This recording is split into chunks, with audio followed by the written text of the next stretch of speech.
Hello and welcome to In Simple Terms with Satish. Today we are talking about semantic re-ranking. Let us start with the technology first. Semantic re-ranking is the step where an AI system takes a short list of search results and reorders them based on which result best matches the meaning of your question. Now let us use an everyday example. Imagine a recruiter puts together a short list of resumes for a hiring manager. That shortlist is already decent. It is not the whole market. It is just the first set of plausible candidates. But then the hiring manager reads those resumes and says, for this exact role, these three people should be at the top. That second judgment is the important part. It does not create a new candidate pool. It reorders the shortlist more carefully. That is the basic idea behind semantic re-ranking. Now back to the actual technical concept. Many AI systems use a first stage retrieval method to gather candidate documents or chunks. That first stage might be keyword search, vector search, or a hybrid of both. Its job is usually speed and coverage. It tries to find a plausible set of results without missing too much. Then the re-ranker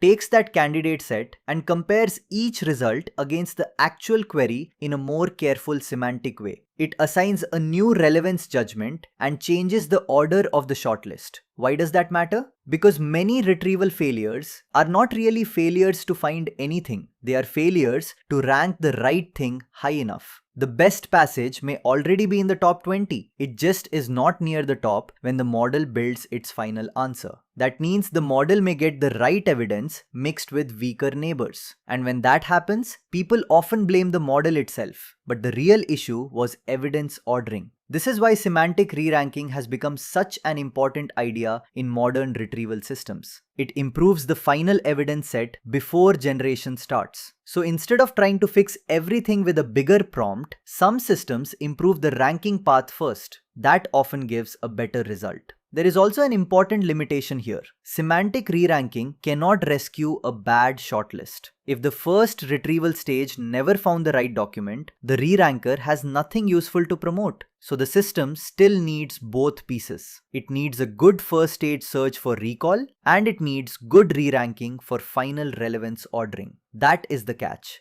Re-ranking is powerful, but it is not magic. The takeaway is simple. A lot of modern AI quality depends not just on finding evidence, but on putting the best evidence at the top before the model starts writing. Semantic re-ranking is one of the quiet technologies doing that work. If this helped you understand the topic in simple terms, follow or subscribe to In Simple Terms with Satish. I will see you in the next episode.